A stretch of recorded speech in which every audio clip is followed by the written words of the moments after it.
Okay, I believe we are officially live. It's been a minute, gentlemen. Thank you very much for your patience over the last month.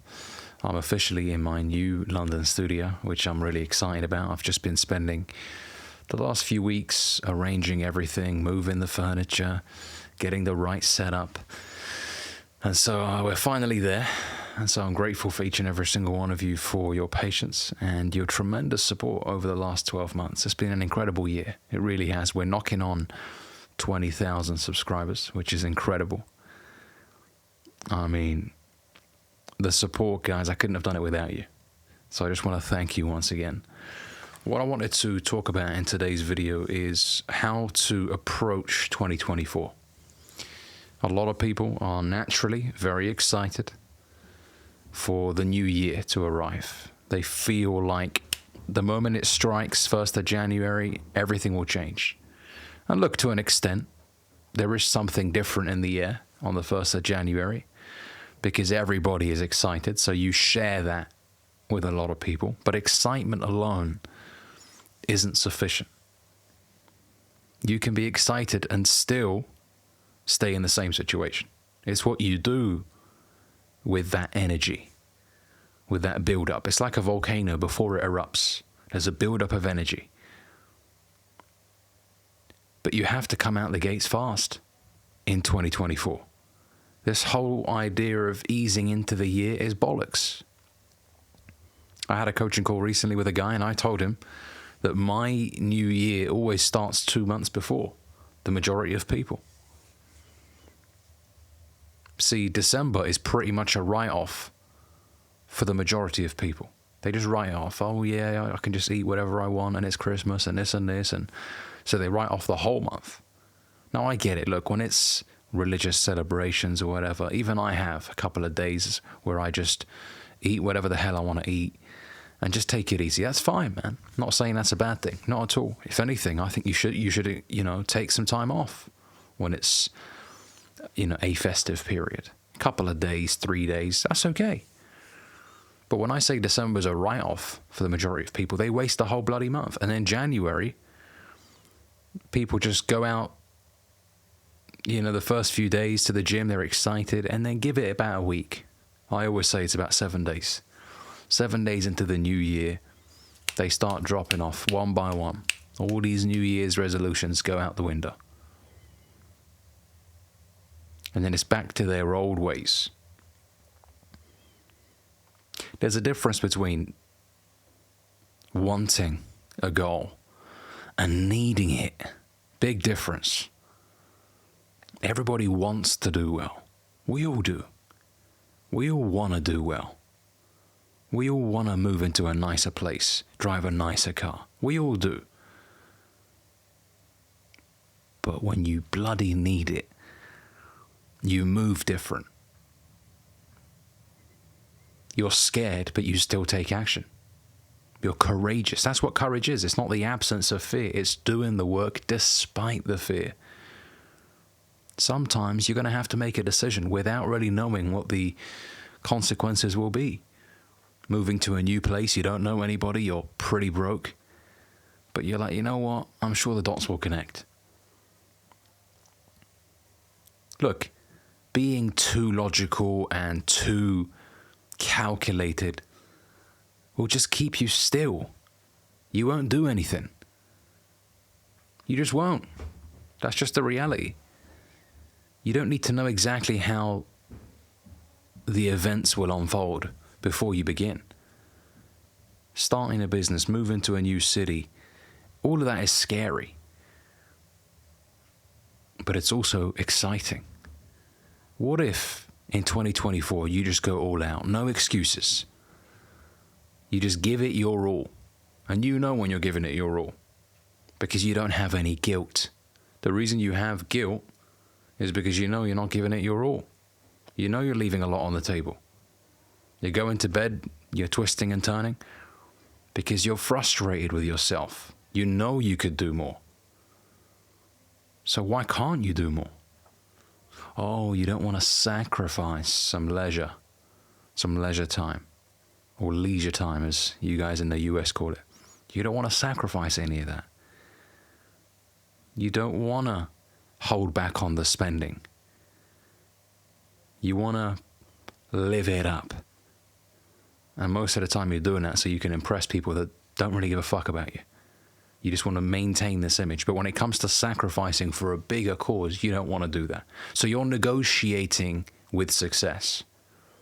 And whenever you're negotiating with success, you're pretty much guaranteeing that you won't get it.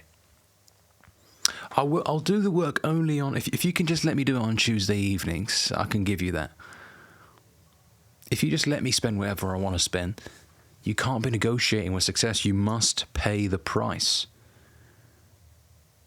The whole idea of work-life balance, throw that out the window. You won't be balanced for a long period of time. Now, once you've got the money and things are going nice, well, then maybe you can balance things out a little bit better. You know, Alex Hormozy spoke about this in a recent video.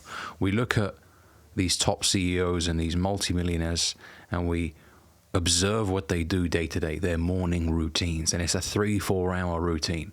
They wake up, brush their teeth, ice bath, then they get in the sauna, then it's red light therapy, then it's this, then it's that. And you're like, wow, I need to do just that. And then they start work at 9 or 10. So their morning routine now is maybe 4 or 5 hours. You're looking at that, trying to emulate that, but you didn't see what they were doing on the rise, on the come up. There wasn't any of that on the come up. I mean, just look at Jeff Bezos' story, Elon Musk's story. These guys were sleeping at the office. They were eating shit. Now, I'm not saying that you should eat shit and neglect yourself. That's not what I'm saying. What I'm saying is there's a lesson to be learned here. Sometimes the balance is going to drift more so in one direction than the other. You might skip the gym 2 days in a row. I'm not saying that you should, but it just will happen. When you're committed to building something, sometimes the balance isn't there. All in, not part-time. You know, I had a go at my little brother recently for, you know, talking about passive income streams. He's 21. I was like, what are you doing, man? Passive income. I'm not against passive income, but really, in my opinion, the only true passive income is real estate. You buy it, you see it, you touch it, it's there, it's not going anywhere. You can count on it. You can come back next week, the building will still be there, hopefully, unless someone, you know, demolished the damn thing. But that's unlikely. That's really passive income. Anything else is bollocks. Whatever they tell you, oh, this is truly passive income. No, it's not. It's active income. You have to put in the work. You have to be involved. Now, if you build a business and you hire people, I still wouldn't really say that's passive. I mean, yes, you're technically getting paid with, you know, by having people do the work for you, but you still have to be involved. This whole idea that you can just close your eyes and forget about everything and make money, and I mean, that's a false dream, and you shouldn't want that anyways. You know, Jim Rohn said, he talked about a guy who said, oh, if only I became a millionaire, then I wouldn't do any work. And then Jim Rohn said, well, that's why the good Lord sees to it that he doesn't get his million. Because he's lazy. God doesn't like laziness. Be involved, man. Find something that you can sink your teeth into and make a career out of. Stop chasing these short-term thrills. These 30-day income streams, 90-day hack, all that bollocks. Build a career, especially if you're 18, 19, you've got time ahead of you. And if you're 28 like me, you're approaching 30, wherever. I mean, you're still young. This whole idea that, you know, you're too old now is bollocks. That's the danger, man. You've got people telling you you're too old, you know, get a real job or stick to this, and you listen and you throw in what could have been a remarkable life. Man, we have a short time on this planet. A short time. I mean, I can't believe how fast the last 10 years have gone. And I'm pretty sure the next 10 years will go even faster. So I'm doing everything I can to not look back 10 years from now and think I should have. I don't want you to be like that. I mean, how many years have to go by? How many New Year's resolutions do you have to make before you start taking your life bloody seriously? The scariest thing is wasted time. Scarier than anything. That's the scariest thing. Wasted time. You're older, but you're not any better. Let that sink in. Do you want to be older but not any better. If anything, worse off. Remember what I say, guys. Time will either promote you or expose you. Either you get better with time or you get worse.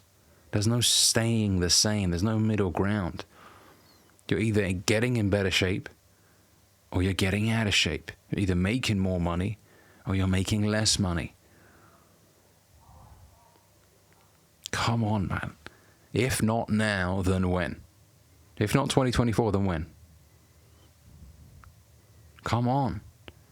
And I'm not saying wait until 2024, by the way. I mean, look, there's still a good 9-10 days left. Of course, the festive period, relax, chill. But start thinking about how seriously you want to approach next year. How seriously do you want to approach it? Because it will go fast. It will go fast. I remember the first video I made this year, man. I said, guys, 2023, let's go, this and this. Just like that, we're in December. Insane. You know? So approach it with respect. It's going to take a lot of hard fucking work. It will. But embrace the hard work. I want you to feel proud of yourself. When was the last time you genuinely felt proud? Not, okay, yeah, satisfied, yeah. Proud. I fucking did this. Not in an arrogant way of, oh no, I'm the best ever. No. But from the place of, you know what, man, I put in the hours. I did what most people were unwilling to do. And you know what? Now I'm reaping the rewards of my efforts. It's a nice, warm feeling. It can't be purchased. You can't go to the store and buy it. You have to put in the work for it. You have to go through the hours. But let the process bring you fulfillment. It will. If what you're doing is something that you're interested in, the process will bring you fulfillment. Watching how you're getting better month to month. I like taking screenshots of milestones along the way. Milestones. So I can look back at it throughout the year and think, wow, this is when I hit 5K, this is when I hit 10K, this is when 15. It's great, man. It pushes you to want to do more and more and more. If you can make one sale, you can make 1,000. Is it the same sort of effort? In the early stages, no. But then once you've got that machine rolling, 1,000 can be just as easy as one sale. Once you've got the systems in place, you understand your craft. Right now, you're a beginner. I talk about the stages of competence all the time. Right now, you're unconsciously incompetent, meaning you don't know what you don't know. You're a beginner, you're a rookie. What is this shit? Maybe it's trading that you're interested in and you're looking at it for the first time thinking, what the fuck are all these lines? I don't understand this. Or drop shipping or whatever. And then you start learning about the industry and you become a little bit more informed. You still know that you're making mistakes, but you're a little bit more informed. So now you go into conscious incompetence. You're not there yet, but now you're aware of where you're slacking and where your errors are. And then you move into conscious competence. Now you know what you're doing that's yielding the results. If I do this, I get that. Okay. Still room for improvement, still things I can tweak. But now I'm consciously aware of what I'm doing right. And then you get to that stage when you truly master your craft, which takes years, which is unconscious competence, where it's second nature to you. It's like driving a car. You don't think about it, you just drive. It's not mentally taxing, you're just driving. Whatever it is that you're doing that you're so great at, you don't really think hard about it. You just do it. And you make it look easy. And other people look at you and think, oh, it's probably because it comes naturally to this guy. At one point, it didn't. It didn't. Unless you're a supernatural athlete, you know, and you're genetically very gifted. Most people had to work bloody hard to get to where they are. So give yourself the time to get better. Move with speed. Come out the gates flying. But give yourself the time to actually learn. I always tell guys, you know, what gives you the right to believe that you deserve it straight away? That's arrogant. For you to believe that you deserve it immediately, it's arrogant. And it's naive as well, the fact that you think it can happen straight away. You're a child. Come on, we're grown men here. Things take time. Take shortcuts, get cut short, as Akala said. Easy come, easy go. Stop falling for these BS 90-day lifestyle hack that will make you a millionaire. It takes time. All right? I believe in each and every single one of us. 2024 is going to be a remarkable year, but we must approach it with respect, and we must not be naive to the amount of work that's required. A lot of work is required, but let's embrace the work. All right? Thanks very much for watching. Make sure that you like and subscribe, and I'll see you boys in the next one. Take care.